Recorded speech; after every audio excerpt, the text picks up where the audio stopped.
Hello, welcome back to the podcast. This week I want to talk to you about why do you keep spinning your wheels and a bit stuck? Why do you get stuck in your business, and how do you break through, whether it's procrastination, whether it's lack of direction, whether it's just not sure what to do next, or what activities you should be doing on a weekly basis.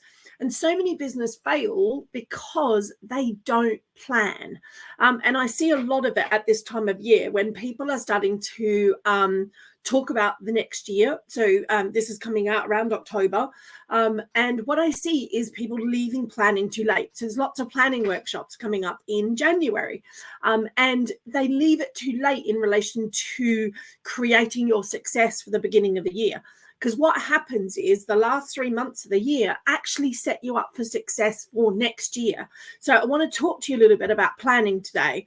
And I don't want to talk about it from a negative aspect in relation to lack of planning. I want you just to think about using this time of year as a perfection time to get ready for the new year, to get ready to make 2024 your best year ever.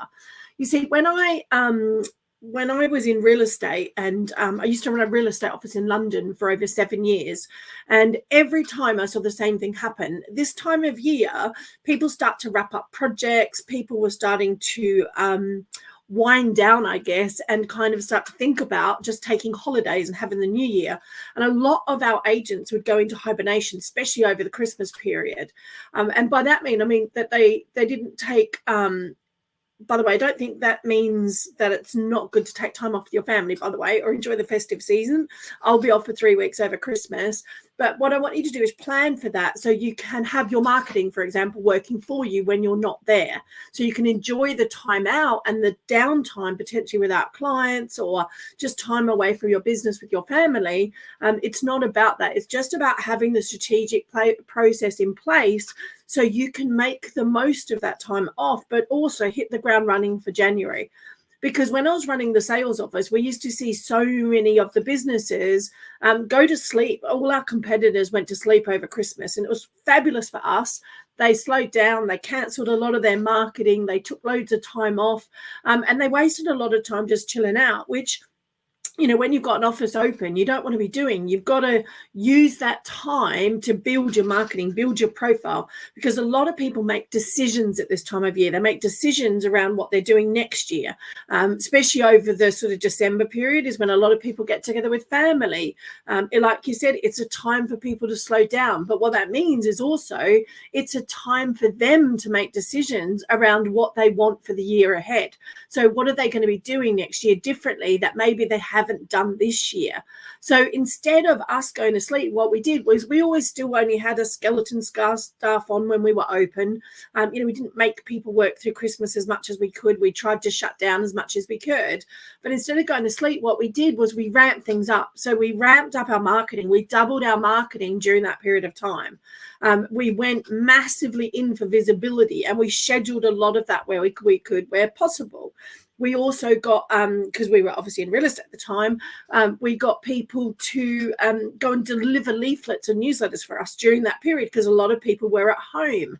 So we did a bit of marketing that was different to some other times of the year as well, so that was actually hitting their inbox. It was actually turning up on their doorstep instead. We took stock of our property. So one of the other things to do is start to reassess your offers. So we took stock. For us, it was taking stock of our property. We looked at the vendors who were maybe wasting a bit of our time. Maybe we're never going to sell. So we got rid of some stock and we looked at new stock.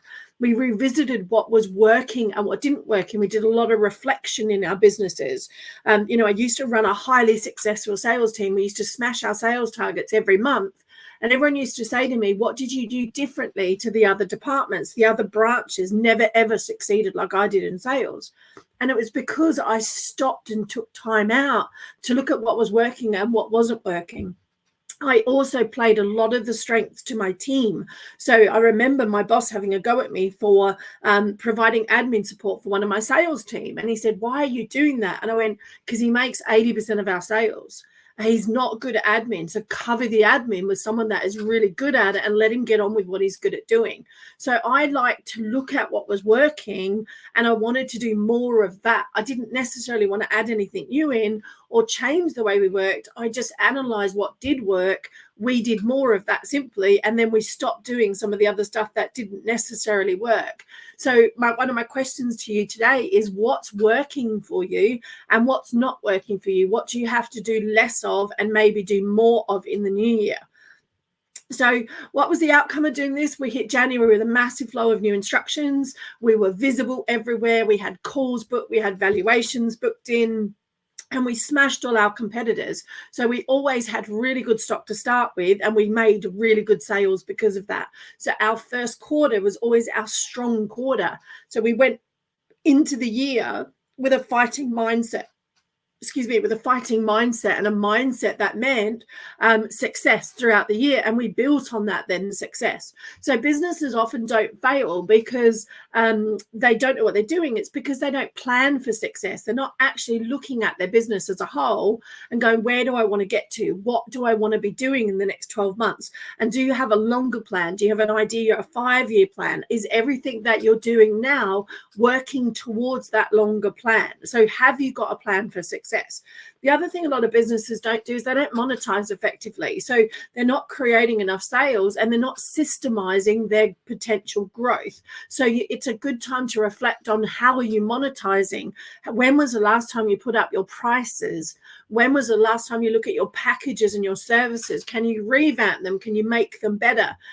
I'm in the middle of the moment revamping my Done With You service for next year. Why? Because I've had great success this year and I want to make it even better next year. Yes, some of my prices are going up. So what are you doing to monetize effectively at the moment? And what systems are you putting in place to support that growth?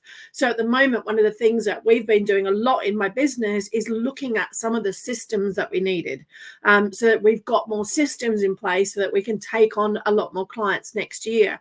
So we're putting in that background work because we want to scale a lot more over the next 12 months. And how are you reverse engineering your outcome? So one of the things I hear a lot is, I want to hit 100K. Brilliant. But when I sit down and work with people and I look at their offer and I look what they're doing, they're never going to hit the 100K. They just can't physically make that happen. So don't let this be you. Instead, let's get you totally focused and ready to win the year ahead. Use this time of the year to not only close in the last round of sales and, make the most of people making sales at the moment and go into the Christmas sales and things like that. But more importantly, the work that you do now will create your success in the future. So again, I was at an event not long ago, and we were talking about planning, and I asked a lot of the business owners to tell me what they did to plan out their week. What were they doing to plan out their month? And these are the types of responses I got. I randomly make a list each week of what needs to get done. I use Post-it notes to do some random planning. I just think about what needs to be done and I make a list and I do it. I have a plan for the year, but I never really take a look at it or review where we are. And obviously the last one was, I have a whiteboard, which is brilliant. Some of these are great activities, but they're not great activities if they're in a haphazard way, if they're not moving your business forward. So we like to work on 90-day increments. So we work on an annual plan. What's our annual goal for the year? And does that goal support our 5-year plan where we want to go? And then we look at 90-day increments and we plan out 90 days so that the activities that we're doing move you towards your goal. So for example, one of my big activities this year was around increased invisibility. That'd be funny, wouldn't it? Increased visibility. So I wanted to get more visible. So everything I've done this year in my 90-day plan has been to massively increase that visibility. How have I done that? I wrote a book with some people. So we created a book. I did my first ever London event and got in front of 100 women. So everything I've done this year is moving me closer to my visibility goal. I launched my podcast, which I wanted to launch, Iconic Wealth for Women, which you are now listening to because you're here. So every step I did in my 90 days has taken me further towards my visibility goal for the year. And that's because I want to play a bigger game next year and I want to impact more people. So I've been putting a lot of the foundations in over the last 6 months to really be able to grow that for next year. And when I create an annual plan, there's a few things that I look at is, do you have a very clear purpose? So are you really clear on the purpose and the impact that you want to make in your business? Do you have a mission that supports that purpose? So do you have a mission that says, I want to impact 1,000 service-based business owners next year. I want them to scale and leverage online. Like, do you have a mission that works for you? And what are your values that you'll work by? So do you have values in place in relation to how your team works, what you do, what you support? And then once you've got those foundational place, then I work on a sales figure for the year. So I look at my products, I look at what I'm selling, and I look at my target and what my goal is. And I map that out so I know how many of what I need to sell for my services. So I've got a strong sales figure. Then I've got my 4 90-day projects. So what are my 4 90-day projects to move me forward next year? And I've already started planning those ready for next year. And I'm already starting to think about, where do I want to go next year? What do I want to do? And what's going to move me there the fastest? So then I plan one core 90-day project. So one of mine now coming up is to finish my own book, because my own book's been sitting there for a little bit. And that's my next goal, is to launch my own book and get that out to the public so I can use it for list building for next year. So that's actually this quarter's goal, is to hand that over to the publisher. So what are your goals that move you towards your end result? So for example, if you want to speak on more stages, do you need to target certain events to get on those stages for next year? Maybe you might need some training. So are you doing maybe a TEDx style training program so you can learn how to position yourself better on the stage? So what are the activities that you need to get you to where you go? Do you need to build your list more so that you can impact more people? And then what activities do you need to do to make that happen? And then you want to have a marketing goal. So you want to think about your marketing activities. What are your 2 to 3 core marketing activities that you're going to use to hit your goals? So one of mine is obviously my podcast now. We're really ramping up my podcast. We've got some incredible interviews lined up for next year. And we're going to be using that a lot more for list building. So we're going to be repurposing a lot more of the content. We're going to be putting it onto my website, which is not at the moment. It's going on a brand new YouTube channel. So what are you doing as a marketing activity? And ideally only 2 or 3. So you don't want to be doing hundreds of different activities. Workshops next year are my thing. I'm going to be doing lots more intimate workshops, and ideally I'm going to do some of them live. I'm going to do some online still, but I'm going to do some of them live as well. So workshops is going to be my only marketing strategy really for next year. I like working with people. I like speaking to people. I like being out with people. So what's your marketing activities that you're actually looking at doing for next year?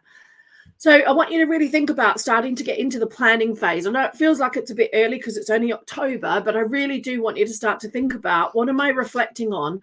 What do I need to have in place? Where do I need to go to make the new year not only exceptional? I hear a lot of people struggling to get clients at the moment. So what activities are you doing? What are you doing differently? How are you thinking differently to change that up for next year already?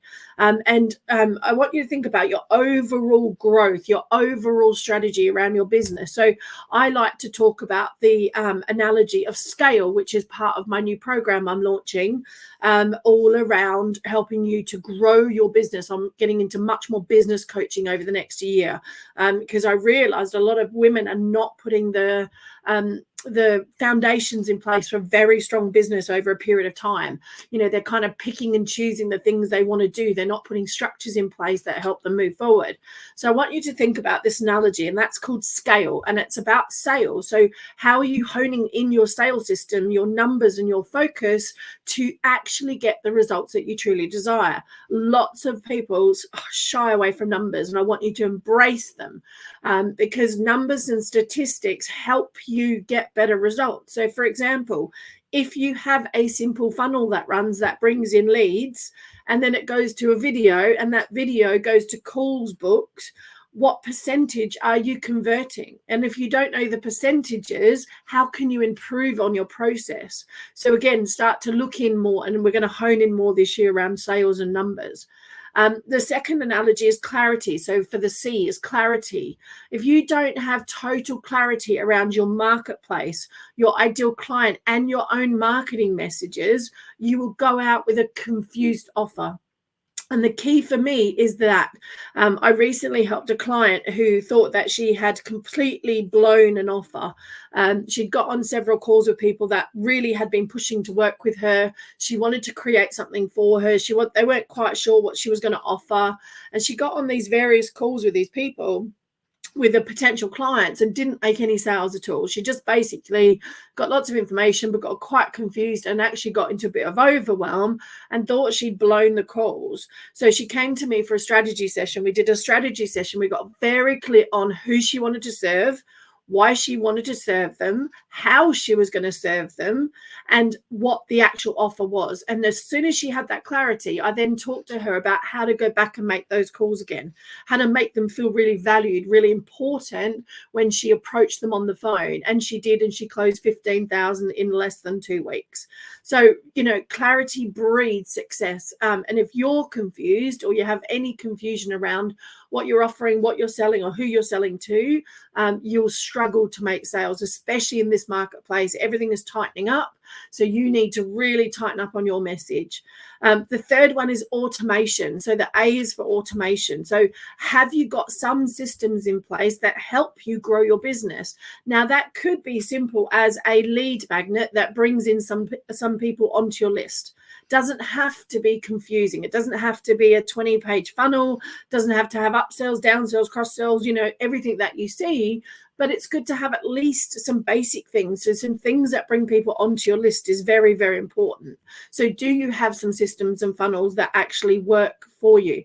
That could also be a direct message funnel. It could be an outreach funnel, but it's more about the process. Do you have some sort of process that reaches people while you're not potentially there? And then that brings me on to the fourth one, is around leverage. So how can you grow your team? Are you building out your networks? Are you developing partnerships? What sort of leverage do you have in your business to scale your business for next year? And then the final one is continued exposure. So it's E for exposure, and that's around creating collaborations. It's around affiliate partners. It could be a potentially media exposure. How are you gaining more exposure for your business, your brand, and your proposition so that you're attracting in the right quality clients? And again, this is not about having mass numbers. This is not about having a huge audience. It's about having a very specific and very targeted audience. And I can guarantee over the next 12 months, that is going to create more success in your business than anything else. There are a lot of people pulling back on spending money on courses, programs, all that sort of thing. A lot of people have been burnt over the last couple of years where they've invested money and not got returns. They are going to be looking for specialists over the next year for sure. So it's going to be really, really important that you know that your speciality is, how you can really serve someone, the results you can get, and really own that, because that is what's going to keep you in clients for the next 12 months for sure. There is a massive shift in the online space going through at the moment. So hopefully that's helped you, starting to get you thinking about your planning session. And like I said, I'm going to be running a planning session. I always do a planning session each year. I'm just confirming the date at the moment, but it's going to be end of November, early December, because I like to plan this side of Christmas. So I want you to keep an eye out for that link if you haven't joined already. And hopefully if you're watching this podcast or listening to it, do ask me any questions. Wherever you see this, ask me some questions, connect with me. But I really want you to start to think about your planning and how are you planning for success. When we tripled the real estate business and we took it from 1 branch to 3 branches, we had to plan these systems in place. We had to have a process, but more importantly, we had to know what worked for us and what didn't work. And that's so crucial in your business and your business alone. There is no cookie cutter approach. Every strategy out there works. And by the way, if strategy is not working, it's either not working for you because it's not the right strategy for you, or it's a mindset issue and you've got a block that's holding you back potentially. So I really want you to start to use this period of time to reflect, to really kind of pull in a little bit in relation to looking at what you've done over the last 12 months, what's worked, what hasn't worked, what do you need to do more of, what are you avoiding that you know you need to do as well. So, and sometimes that is that you need to do it, other times it's you need to outsource it. So what's the thing that you're avoiding that's holding you back? Hopefully that's helped. Please do give some comments and some love on the podcast. Please do give us a review. It'd be fabulous to get some more reviews on the podcast. Click the link. Don't forget to subscribe so that you see these coming up. With the podcast, we love to do a mix of these intimate ones with me. Also some incredible interviews. We've got some amazing interviews lined up over the next few months where we're really starting to branch out some of our interviews around the globe. And I can't wait to share them with you. So make sure you hit subscribe, send us some love, give us a review. I'd love to hear what your thoughts are. And like I said, please do connect with me. Some links around this podcast, connect up with us, and hopefully we can help you make the next 12 months your highest ever. Speak to you soon. Bye for now.